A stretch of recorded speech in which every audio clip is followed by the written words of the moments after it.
This is the Epiphone Les Paul Ultra. Introduced in 2005, the series just initially began as a lighter Les Paul variant. While it may not sound like such a big deal, a few years back there really was no alternative. Either you dealt with the weight or you didn't deal with a Les Paul at all, unless you consider like a Les Paul SG, a Les Paul, talk about that all day.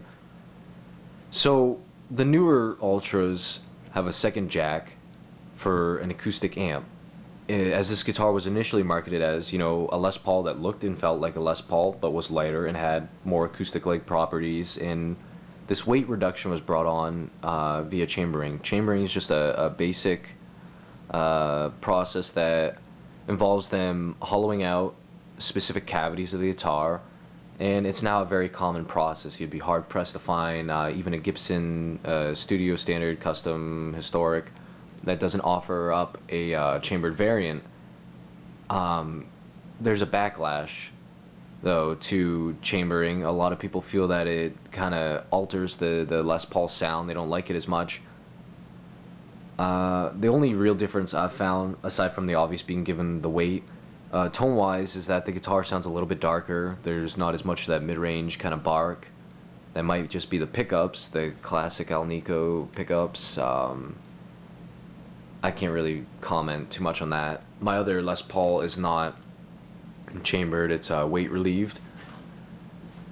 So some of the identifying features, though, what helps set this apart from the other Ultras? The other Ultras are more dolled up. I feel that this one has a nicer top, though. Some people will call this the Les Paul Standard Ultra, but some of the basic identifying features for this model are the gold hardware, the Grover tuners, the standard trapezoid inlays. Again, it's meant to look a lot like just a normal Les Paul, but be treated with some lighter playing in mind. It has a belly contour on the back, still mahogany body, satin neck. Originally it was satin, now it's kind of glossy. I've cleaned it so many times. You can see on the top of the headstock here on the back that it doesn't have that reflective look to it because I didn't get there.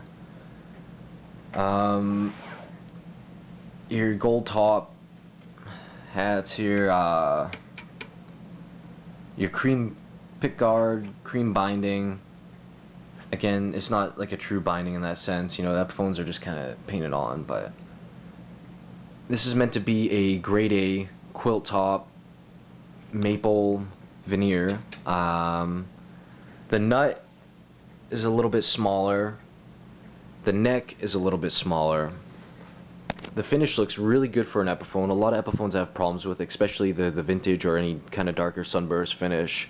I feel it looks cheesy off and it's too potent.